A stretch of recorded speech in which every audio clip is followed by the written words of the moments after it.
Welcome to the Adorned Women podcast. Our goal is to inspire you with new stories each week featuring women of faith from all over the world and all walks of life. Through weekly discussions with each sister in Christ, we hope to give you a glimpse into who they are and how their lives have been transformed by the gospel. We're all in this journey together, so let's be inspired together.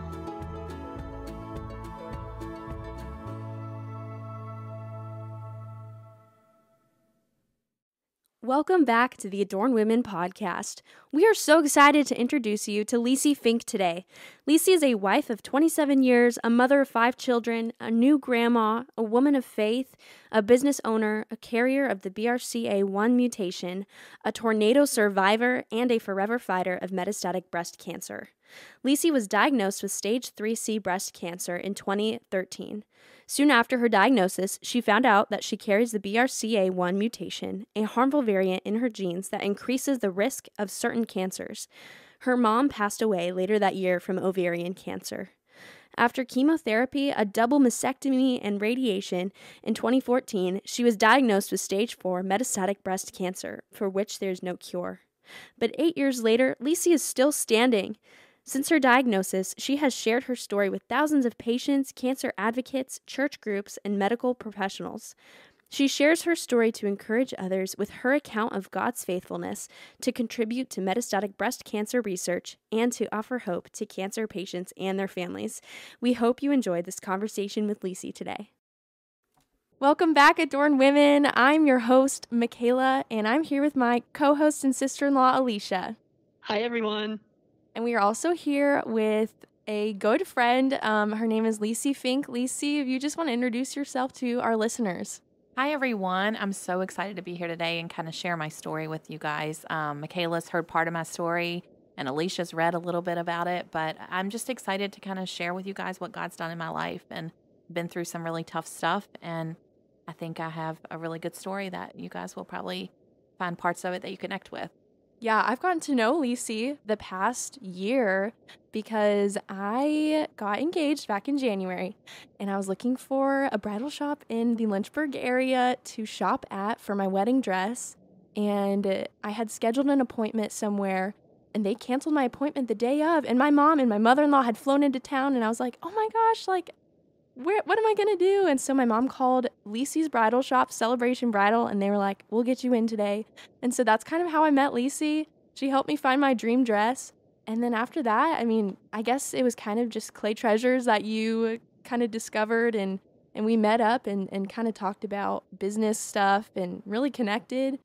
Yeah, I don't get to help brides a whole lot, so it was a real treat to be able to help you find your dress that day. It was a crazy weather day, and so I ended up actually getting to help a lot of brides that day, and I just felt a real connection with you and your family, and obviously we have a kindred spirit through the Holy Spirit, and so there was just a connection there, and I loved talking business with you and your fiance at the time. So we had some good chats over the last year. We did, and then we just discovered Alicia also got her dress at Celebration Bridal. Yes, although it probably was not very memorable, or maybe this is memorable, I don't know, because I know it can be a whole ordeal to find your dress, but I literally walked in with my mom, I tried on 3 dresses, and then I bought the first one that I tried on, and that was it. Well, I can tell you that Michaela definitely tried on a lot more than 3. Yeah, I did. we tried on a lot, and it was like dress after dress I loved all of them, and then finally I tried on the one, and it was like, oh, okay, this one beats the rest of them. It was so special. So many tears. Yes, there were tears, and then we FaceTimed some friends in, and I had a big group of friends that were there with us, so that was definitely just my first memory with Leecy, and it was so awesome to just connect with her, and she has shared a lot of her story with me just since we've gotten to know each other and got coffee a few times. So I've just really appreciated Leecy's story, and I really want you guys, our listeners, to hear her story. Leecy, would you just go ahead and just share your experience just being diagnosed with cancer and then battling everything that came with that? So I've told you earlier, it's quite interesting that we're meeting today because today is 9 years since my initial diagnosis. I was diagnosed actually on January 28th, 2013 with triple-negative breast cancer. I have been married this year, 27 years, to my husband, Gary. We have 5 children who are now 10, 11, 20, 22, and 24. I have a son-in-law and a brand new grandbaby. But at the time, I had 2 little girls in diapers and I believe a middle schooler and 2 high schoolers. So I was a very busy mom. I owned 2 businesses at that point. I was working 60 hours a week and busy with church, teaching Sunday school, doing everything that a busy mom's supposed to do. And just suddenly was stopped in my tracks and found out that I had a softball-sized breast tumor at that point. And it was definitely the shock of a lifetime. I was 38 years old, so I was too young for mammograms. At the time, I didn't have any family history of breast cancer. I had done everything right to prevent myself from getting breast cancer. You know, I'd breastfed my children. I had taken birth control. I did all those things that are supposed to help you, stay healthy in your middle years. And so a diagnosis of breast cancer was a complete shock. I was thinking today, actually, I gave my aunt a call on the way here today, and I reminded her of what she had told me the night before my diagnosis. She said, she's a woman of few words, but when she says something, it always resonates with me. And she said to me, Leecy, you're strong, you're faithful, you're determined, and you're loved. And those 4 words, strong, faithful, determined, loved, they carried me through the next few months. I took chemotherapy because the tumor was too large to operate on at the time, followed by double mastectomy and radiation. And later that year, found out that I was cancer-free or had finished, and I was celebrating being a survivor. I was, wearing the pink shirts and doing, sharing my story with other people and kind of helping pull others along through their initial diagnosis. And the next March, I was getting ready to celebrate my 40th birthday on a trip to Dallas, and I had a massive seizure. And as a result of that seizure, we found out that I had a brain tumor. The brain tumor had metastasized from my initial breast cancer. And so at that point, my prognosis was really bad. When you become stage 4, the median survival rate with triple-negative breast cancer is 9 months. And so I knew that I needed to make as many memories as I could with my children. And that's what we did. We spent the next year, I was on treatment, and I had, at that point, 2 craniotomies and more brain radiation. I started taking chemotherapy 3 weeks out of 4 every month. It was quite debilitating. I spent most of that year in a wheelchair because I was just too weak to walk, which is just crazy. I just walked up the steps to get here, and to think that there was a time when my husband had to push me through a grocery store. So I continued on that treatment plan. At the end of that year, my cancer had grown and had spread then to my lungs. The radiologist looked at my scans in November of 2014 and said there's just too many lung and chest tumors to count. I had a large tumor that was pressing on my aorta and making it really difficult to breathe. I still had the effects of having the tumor in my brain, so trying to think was almost impossible some days. I went from working, sometimes 7 days a week to having my store manager come over and lay in bed beside me and tell me about the brides who had shopped in my store that day, just so I could still feel like I was a part of things. I think going through all that and having 5 children, I couldn't even be a mother during those times. And people stepped up for me. God put people in our lives to do things that were unimaginable. People putting money on my kids' lunch accounts at the school. The last thing I was thinking about was writing a check for school lunches. And it occurred to me like 3 or 4 months into treatment that I hadn't paid for school lunches. And I called the school, and they said, oh, someone's been paying for your kids' school lunches for the last 3 months. Wow. The teachers at my kids' school were paying my cleaning lady to still come and clean my house. My husband's coworkers had a schedule, so they mowed our grass every week.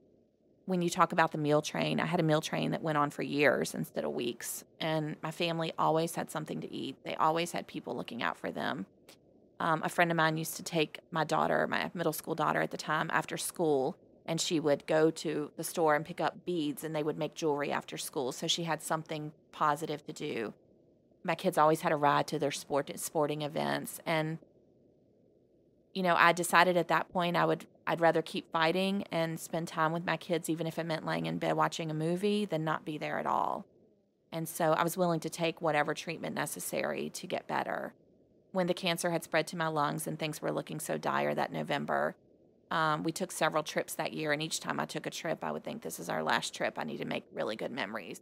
We took a cruise and I went to the beach over Christmas that year, because my kids had always talked about swimming with the dolphins, and I wanted to make sure they did that before I was gone. That was in December. And in the following March, my scans started to look a little better. And by June, my June scans showed that there was no evidence of cancer at all. That's a miracle. It was a complete miracle and completely unexpected. The doctors, the nurses, no one in my life anticipated that I was going to be in that position. Definitely not short-term, but definitely not long-term. I continued on chemotherapy until the following April of 2016. At that point, I had a reaction to the chemotherapy I was on, and I had to stop taking chemotherapy. Our thought was that I would probably, be off of therapy or off of treatment for a month or so and get right back on as soon as the cancer started growing. But praise God, here we are 6 years later, and I'm still off of treatment and doing incredibly well.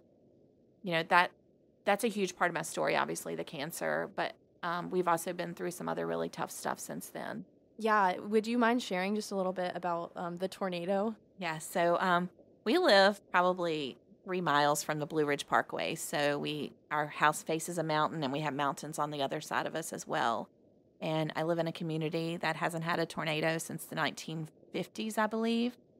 And on April 15th, which was my husband's birthday in 2018, we were sitting in our living room, and we'd had some kind of wacky weather that day, and we anticipated some thunderstorms, but definitely never imagined that we would have a tornado. We were sitting in my living room getting ready to watch a movie at the end of celebrating his birthday dinner, and my husband got a text from a coworker that said there's a tornado headed to Elon, and Elon is the little community of a couple thousand people where I live.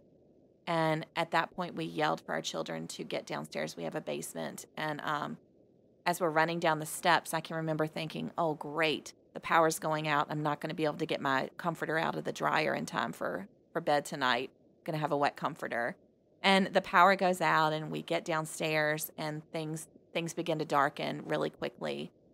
We went from one side of the basement to the other side, and my husband cleared out some things that were stored underneath our stairwell very quickly, all this happening in a matter of minutes, seconds, I don't know.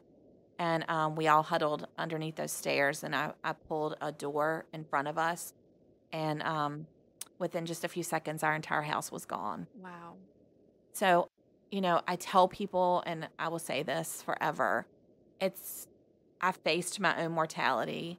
I faced the fact that I was probably going to pass away myself. But to consider the possibility of losing my husband and children to this day is the hardest thing I've ever had to face. And I really didn't know if we would make it out that night. And I didn't know if we were going to not be there at the end of that storm, or if I was going to lose a child. People, and I hope this doesn't sound too dramatic, but people often ask me, what did you hear? Did you hear a train? Or what did it sound like? Or what did you see? And my only memory of that time under the stairs was carrying my then 16-year-old daughter. She just kept screaming, I don't want to die. I don't want to die. And I couldn't tell her that she wasn't going to, because I really felt like we were going to. Wow.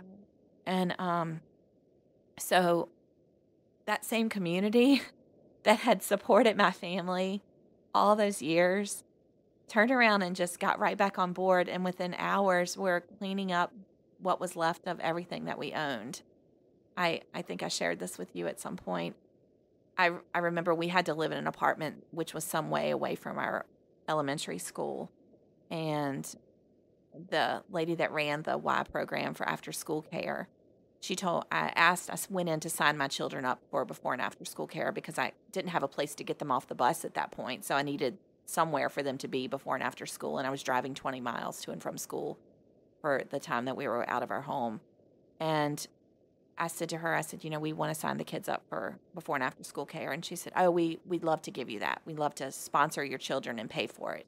I said, absolutely not. I said, I can afford childcare. We can do this. It's not very much. I can pay for it. And she looked at me and she said, Leecy, you're blocking my blessing. And I'd never heard that before, but I've said it to so many friends since then. I've always been the person that carried a meal to someone else, or helped someone else pay for childcare, or helped someone else who needed someone to clean their home. But I'd never really been on the receiving end until I got sick, and I understood what it meant to let someone else bless you in that way. And so when she said to me that I was blocking her blessing, I was like, whoa, I'm turning back into that Leecy who doesn't accept help. And so it was pretty incredible to turn around and say, okay, if you want to pay for it, then I'm going to accept that as a gift that I'm supposed to receive. Wow. I mean, man, you just have gone through so much in your life, Leecy. And it's just incredible to hear about your story and just what the Lord has done in your life. Would you share just a little bit of how all of this has affected your relationship with God? Because I'm sure that He's definitely used this and that it's definitely changed a lot of your perspective. It has. I think a lot about like my relationship with God on regular days now. And I know most Christians would say this. It's very easy to depend on God when you're going through something really hard. I had no one else to depend on. No one else could give me, heal me from my cancer. No one else could have saved my family that night. But I think what I've learned through all of this is how to have that same faith on regular days.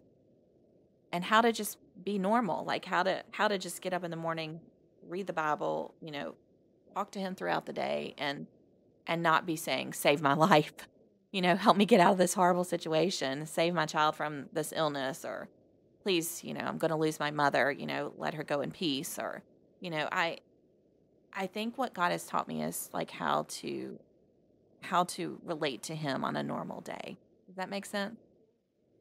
And so that's been a big lesson and something I'm constantly having to relearn. But I did learn how to just give it all to Him. And I had never done that before. I'm an oldest child, and I am someone who wants to fix everything and manage everything and be in control of everything. And I had no choice but to completely give up all reign. I didn't change a kid's diaper, a diaper for a year without changing my children's diapers. I didn't cook a meal probably for 9 months or more. And all those things are things that I expect of myself. And so to be able to accept the help that God was putting in my life was humbling, completely humbling. And then to turn that situation around and just continue to accept help from Him and continue to maintain that you got this, God attitude on a regular day is something that I have to keep reminding myself of. Yeah, learning. So you kind of learned through all of those hard times what surrender looked like. And now you're kind of learning what that looks like when life looks normal. Yeah, it's definitely, I think if you haven't been through something super horrible or really, really tough, I don't know, it's hard. It's hard on a regular day. And when I share my story, and I've shared my story in so many different settings, with women of faith, with cancer survivors, with families of, folks with cancer, or, families that have been through tough stuff, I always want to remind them that while my story sounds super tragic and, I faced death twice, that losing a child or facing a relationship that falls apart or, not having somewhere to live or not being able to afford college or just all of those things are just as major. And even my regular day managing who's going to pick up my kids from the bus are just as serious to God as my cancer was. And I think that's something that, people, they're like, well, I haven't been through anything that bad. But what you've been through, whatever it is, even the small stuff about making decisions about career, that's just as major to God right now as me rebuilding my house after a tornado was. Kayla has told me how you've talked to her a little bit about some people telling you God won't give you more than you can handle. But you actually have a little bit of a different perspective on that. Could you share some of that for me? I haven't heard this yet, and for our listeners. Sure. I think a lot of times you hear, well, you know what God says, He's not going to give you more than you can handle. I can't tell you how many people still will post that all over social media whenever anyone's going through something bad or, will remind me of that. And I say to them, I absolutely believe that God allows you to get more on your plate than it can possibly fit. I just started a Bible study last week, and I found a verse that kind of fits that. And it just reminded me of that plate too full concept. In 2 Corinthians, it says, Paul says that when he's talking about everything that he's been through, and he's writing to the church at Corinth, he says, "We were under great pressure, far beyond our ability to endure, so that we despaired even of life. Indeed, in our hearts we felt the sentence of death. But this happened that we might not rely on ourselves, but rely on God." That's a perfect verse. I know, when I read that last week, I was like, that is exactly, I wrote beside it, plate 2 full concept. There is absolute truth that God allows you to get way more than you can handle. I promise you that even on a regular Tuesday, I feel so overwhelmed sometimes and think there is no way that God can throw one more thing my way or allow one more thing to happen. Sometimes I think he does throw it my way, and then other times I think he puts people in my life that throw it my way. But regardless, it's coming, and, it's on my plate, and I can barely carry it. But then he just puts a person in my life that takes some of that burden off, or he gives me the right scripture verse, or he introduces me to a new friend, or, God just says, you know what, you do have too much. Let me just tell you how I'm going to take that burden from you. And I feel like I shouldn't be surprised by this anymore, but I get surprised by God's ability to take that burden on almost every single day. Yeah. I love that concept of just the Lord allowing you to get too much, like more than you can handle, so that you have to rely on him. I think that's an amazing thing to learn as believers, that like we're gonna go through hard things. Like we're promised trials and tribulations on this earth, and when we get to the end of ourself, that's when we get to rely on the Lord. Well, and I felt like some of my battles, I just had to, rely. I just kept thinking about that verse in Exodus, that God's going to fight for me, because I couldn't fight them. Sure. I had nothing left to fight with. And when I was on treatment, I had nothing to give. And I had to let God fight the battle for me. Man, I know, like, I really just cannot possibly fathom how difficult those times in your life must have been. But I'm sure that, God, obviously, you've told us how God has helped you through that. And you've also talked about these key relationships that you depended on at that time, and just how vital community was to you. I would really just love for you to maybe expand on that. And obviously, you've told us in ways that you were supported. I would just love to hear just a little bit more about community. Yeah, and I think I get at least a message a week from someone that says, I know someone that's on chemotherapy. What can I do for them? Or I know someone that just lost their house in a hurricane. How can we help them? And I feel like that's a big part of my story, is being able to share with how you can support people going through hard things. And I didn't have a lot of family nearby when I got sick, but my family came. My sister used to come and stay for a week or two at a time. My mom would come for every treatment and stay. I can remember my mom sitting on the side of my bed and feeding me Swiss rolls, because she knew I liked him as a kid and I hadn't eaten anything in days. And so she would take the Swiss roll apart and feed it to me while I was resting in bed, and make me drink those inshore drinks to try to get my energy back. People also really supported my husband so that he could be my husband during that time. There were things that I didn't want to share with anyone but him. And so they took care of my children and freed my husband up so that he could be there for me and just be my primary caretaker. When I started to fall a lot, I couldn't be at home during the day by myself. And my husband is a police officer, so his demands at his job are great. And so I was home during the day, and I had friends that would sign up and just come and sit at my house.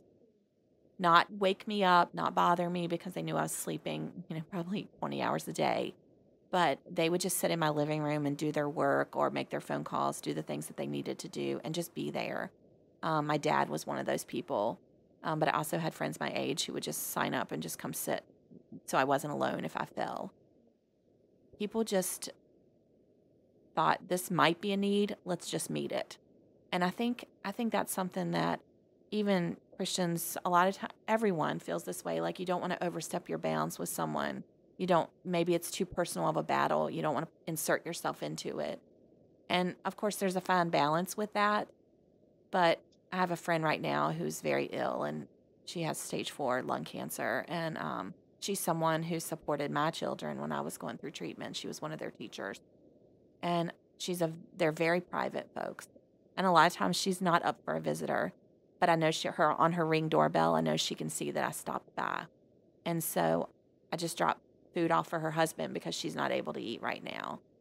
And I know that she's not able to see me as a visitor every day, but I know her husband needs to eat. And so just finding ways to meet needs that, if you're wondering who's meeting that need, then assume it might be your responsibility to do that for them. They can just tell you not to do it anymore. But I believe deep down that most people are very, very grateful to be touched in some way when they're going through tough stuff. Yeah. And I love that you see that need and meet it, and without even needing to ask or wonder. Like, it's just an immediate reaction. Someone needs something. That's my job to fulfill that for them and help them. Because that's what, we're commanded to do as believers, to be the hands and feet and to inconvenience ourselves for the sake of others. Like that's the gospel. Jesus, he inconvenienced himself to the max, literally to death on a cross for the sake of the world. So I think that it really just simple acts like that are just beautiful displays of the gospel. Well, and it doesn't have to be make a meal. I mean, I feel like my ministry is cooking for people. I love to provide a meal and for folks, or carry food to them. But for other people, it could just be mowing your grass, or it was so wonderful for my husband to wake up on a really tired Saturday morning and hear lawnmowers in our front yard, and we looked out and it was his coworkers mowing our grass. No one asked us if our grass needed to be mowed. They just set up a schedule and said, "Don't worry, we've got your grass for the next 6 weeks." Oh my gosh, you're mowing our grass, and so people just assumed my kids needed school supplies because their kids needed school supplies, and they knew I was too sick to go shopping. So instead of just buying the school supplies, my kids were teenagers. They said, "Can we pick up your kids on Saturday and take them to get their school supplies?" Which meant my kids got to be a part of something that was normal for them. So people really tried to anticipate those needs, and it is. God created us to be community. I mean, he created and he showed us how to do life with other people in the New Testament. And for me, I look at the fact that he made sure all those people ate. And so I learned a long time ago, when a pastor said, he referred to Acts 2, that they broke bread together every week. And he challenged us at that service to find someone to break bread with on a weekly basis. And of course, during my years of sickness, I wasn't breaking bread with anyone. But I try really hard still to challenge myself to break bread with someone else every week. If that means take a meal to them, if that means meet someone for coffee, meet someone for lunch. It's a personal challenge of mine to live out Acts 2 and break bread with somebody every single week. That's a great habit. I read a book called The Common Rule, and it was talking about these habits that we as believers should have in our lives, and that was one of them. It was having that challenge of like, go get a meal with someone just once every single week, and you'll watch your community grow if you do that. There's something about eating. Yeah. Man, it could be because I love food so much. I don't know. God gave us an appetite, and we get to share that with others. Yeah. It reminds me of that verse in Ecclesiastes, just on such a small level, just says 2 are better than 1 because they have a good return for their labor. If either one of them falls down, one can help the other up. But pity anyone who falls and has no one to help them up. And that is just such a, the Bible talks about this body of Christ and how we do that on a large scale, but it's also just as simple as if one falls, there's another to pick him up. And I think, Leecy, you've been on both sides of that. You've had someone there to pick you up, and you've been there to pick others up. And that's the simplicity of community as it's commanded and guided in the Bible. Well, and I think it's so important. This is a lesson I try really hard to teach my children too. My kids understand picking other people up. And I'm so incredibly proud when I see them going to walk my friend's dog who can't walk her dog right now, or, making sure that, I know about a friend of theirs who has a need and asking what they can do to help them. It's empowering for me to see God using, or them using themselves to serve others too. Yeah, and it really, I know at least for me, it's hard to get my mind off of myself sometimes. Um, just even our culture today is very me-centered culture, and it feels it's just my flesh that wants me to do what's convenient for myself. But you were just such a great example of what it looks like to put yourself away and pursue someone else. I think that is something that's not easy to do a lot of times, just because of our natural inclinations to serve ourselves rather than others. I think a good litmus test for that is too, if you need to tell someone, like, it's really nice just to do something for somebody and no one really knows who did it. Yeah. I would get things in the mail or a gift card, and it would be from someone that I didn't know, or maybe it wasn't even signed. And I always thought that this person is doing this absolutely selflessly. Like, they don't need me to know who sent the gift card. Or I have a friend that drops flowers off at people's houses all the time. And I went to a house and she had dropped off some flowers there, and I knew it was her. But she never mentioned she went by that friend's house and dropped flowers off, because she didn't need to tell anybody. She just did it because that's what God told her to do, and that's how she uses her, talent of growing pretty flowers in her yard. Yeah.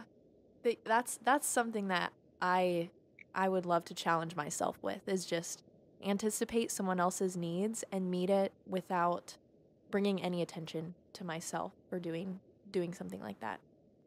Yeah, and I think prayer is one way that you can do that. It doesn't have to be something tangible. I think I shared with you before the volume and the reach of the prayers for my family. I mean, to this day blows us away. I can remember getting a postcard from this vacation Bible school of sorts in India. And my husband still talks about it today. Of course, that postcard went away with the tornado, but it was a picture of all these children. They had snapped a couple pictures and printed them on a postcard. And they said, "These are the children at our Bible school praying for you." To this day, I have no idea how that missionary in India heard my story, knew that my family needed prayer. But to see people praying for you and know that people are praying for you, and personally not getting anything in return. I mean, prayer is probably the best way that you can give someone a gift and not need something back for yourself. Yeah, one quote that one of my mentors in high school would say is, sometimes the least you can do is the most you can do. And regarding prayer is how it feels like it literally is the least that I could possibly do, is pray for someone. But sometimes that really is the most that you can do. And it does make a difference. Obviously, it made a difference for you to know that people were praying for you. Is that just something that gave you encouragement and just, So, people were constantly saying, "I'm praying for you right now," or, they would set up time schedules so they would pray for me before surgeries. There was a group of women who showed up before my brain surgery and prayed at the hospital. At one point, they had planned a prayer meeting before one of my surgeries at my house, and I hosted a few of those. And at that time, my immune system was so bad that I couldn't have visitors, and so they sat in their cars out in front of my house and prayed for me. And if you look back through the things I wrote during those years, I always said there's no greater gift that you can give me than to kneel before God's throne on my behalf. Like, there's nothing greater you can do for me than to pray for me. And there's nothing greater you could do for my children than to pray for them, or my husband.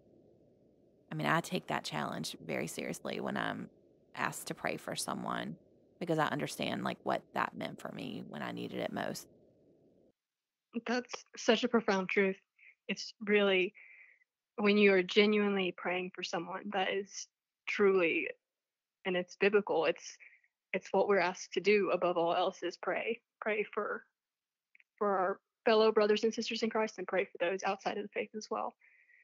So I really appreciate that truth. And the last area I wanted to make sure we got to is just what you would say to someone who is either in the middle of a battle of her own, or someone who is supporting a friend who's in the middle of a battle. What would you say to either of those people? I think it's hard because I've seen a lot of people not win the battle physically. And so to say that you absolutely are going to get through this is not exactly always the right thing to say, because there are plenty of people who their win is not necessarily a physical win.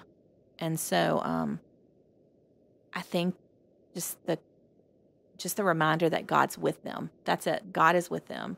God is with you, and God's put people like me in your life to be beside you. And I think that's so important, to just say, I'm walking through this with you, and we're just going to keep on walking. And it might not be the path that we thought you were going to walk on, but I'm going to keep walking beside you. And I'll quote something that's not the Bible, but Olivia Newton-John had at one point had written this little book on breast cancer, and she said, I just keep walking. And so I said that to myself so many times, just keep walking. And, it's the concept like Nemo, just keep swimming, but you need someone to swim or walk beside you. And so I think that's what I would say to them. Just, this may not end the way that you want it to, or that you wish it would, or that you're praying it will. But regardless of the outcome, God is walking beside you, and I am walking beside you. And it's not easy to walk all the time with people going through really hard stuff. It's very, very hard. And, people often talk about survivor guilt or whatever, but to have someone walking through something really hard that they may not have the same outcome that I've had for the last 9 years has been especially hard for me. But I'm still going to, I'm going to walk through it, and it's going to be hard because I know how sick you're probably going to get, or I know how hard this is going to be for you, but I'm going to walk beside you regardless, because that's what God has asked me to do. So I think that's the key, is just, God's with you and I'm with you, and we're doing this together. Thank you so much for sharing your story with us today, Leecy. I just knew, just getting to know you this past year, that you would be just one of the perfect candidates to come and just share your story.